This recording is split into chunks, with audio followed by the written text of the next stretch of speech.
दोस्तों, भारतीय कार बाजार में इस वक्त ऐसा तूफान चल रहा है जैसे कि राजा के ताज पर कई योद्धाओं ने धावा बोल दिया हो। मई 2025 का सेल डाटा आ चुका है और इस बार गेम पूरी तरह पलट चुका है। टाटा मोटर्स जो सालों से टॉप 3 में आराम से बैठी थी, अब वो चौथे नंबर पर लुढ़क गई है। महिंद्रा जिसे लोग सिर्फ एसयू का खिलाड़ी समझते थे, सीधा दूसरे नंबर पर पहुंच गई है। और टोयोटा, भाई साहब, टोयोटा की चाल अभी भी सबको हैरान कर रही है, लेकिन हायोंडई और टाटा के बीच अब मुकाबला और भी खतरनाक हो गया है। तो चलिए इस वीडियो में देखते हैं कौन है 2025 का असली बादशाह। शुरुआत करते हैं लिस्ट के सबसे नीचे से, जिसे फिल्म में बिलियन से शुरुआत करते हैं। 14वें नंबर पर जीप। पुरानी ऑफ रोड जीप जंगलों में धमाल मचाती है, लेकिन शहर की सड़कों पर जाम में फंसी मिलती है। मई में सिर्फ जो 276 कारें बिकी, अप्रैल में थी 278, मतलब 1% की गिरावट। जीप, कंपास, मेरिडियन शानदार गाड़ियां हैं, लेकिन महंगी हैं। आज भारतीय ग्राहक किफायती एसयूवी चाहते हैं, जीप को भी अब कुछ नया करना होगा। 13वें नंबर पर सिट्रोएन, नई रेसर गाड़ी, लेकिन अभी भी स्टार्टिंग लाइन पर गियर ढूंढ रही है। मई में 333 कारें बिकी, अप्रैल में 339, मतलब 2% की गिरावट। दिक्कत यह है कि ब्रांड अवेयरनेस और सर्विस नेटवर्क कमजोर है। भाई, इंडिया में बिना तगड़े सर्विस नेटवर्क के मार्केट में टिकना मुश्किल है। 12वें नंबर पर निसान। यहाँ कहानी थोड़ी इमोशनल है। सिर्फ एक ही गाड़ी निसान मैग्नाइट के भरोसे चल रहा है ब्रांड। मई में 10,354 यूनिट्स बिकी, 26% की गिरावट।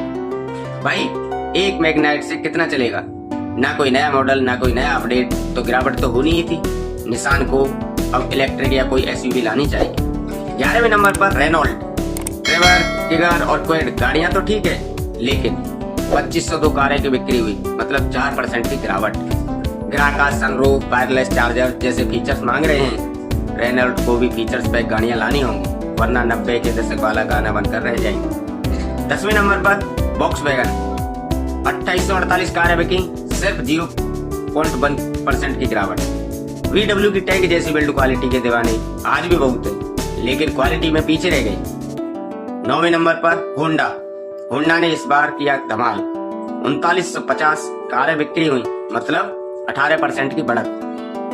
नई होंडा अमेज ने डिजायर को सीधी टक्कर दी है, लेकिन दुख की बात है एसयूवी सेगमेंट में कुछ नहीं। भाई, आजकल एसयूवी के बिना गेम नहीं जीत सकते। 8वें नंबर पर MG मोटर, कमाल का कमबैक, 6304 कारें की बिक्री हुई, मतलब 8% की बढ़त। MG ZS EV फ्यूचर की गाड़ी, 450 किलोमीटर की रेंज, धांसू टच स्क्रीन, लेकिन सर्विस नेटवर्क अभी भी कमजोर है। 7वें नंबर पर स्कोडा।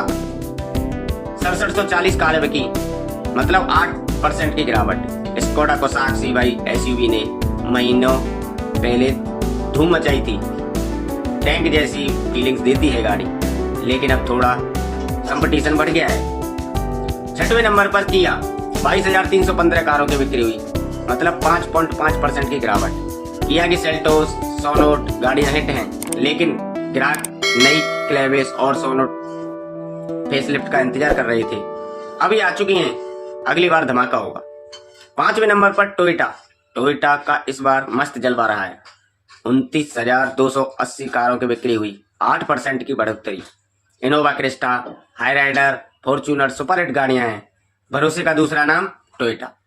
4थे नंबर पर टाटा मोटर्स। थोड़ा फिलहाल गई इस बार, 41,557 कारों की बिक्री हुई, 8% की गिरावट। नेक्सॉन ईवी, पंच ईवी की डिलीवरी में लेट हुई। टाटा की सेफ्टी का लाजवाब है, लेकिन सप्लाई चेन सुधार है तो फिर से टॉप पर आ सकती है। 3रे नंबर पर हायोंडई। 43,861 कारों की बिक्री हुई, मतलब 1% की गिरावट। क्रेटा ईवी ने हलचल मचाई है, हायोंडई गाड़ियों में फीचर्स का बादशाह बनी हुई है। दूसरे नंबर पर महिंद्रा।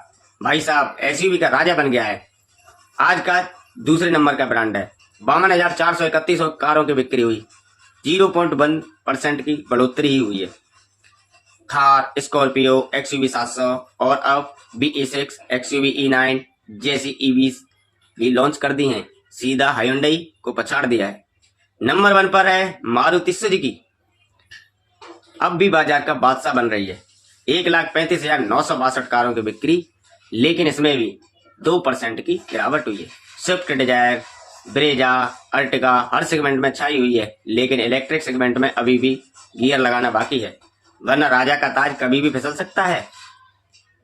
तो दोस्तों, यह थी मई 2025 की सबसे बड़ी कार ब्रांड्स की गेम ऑफ थ्रोन्स वाली कहानी।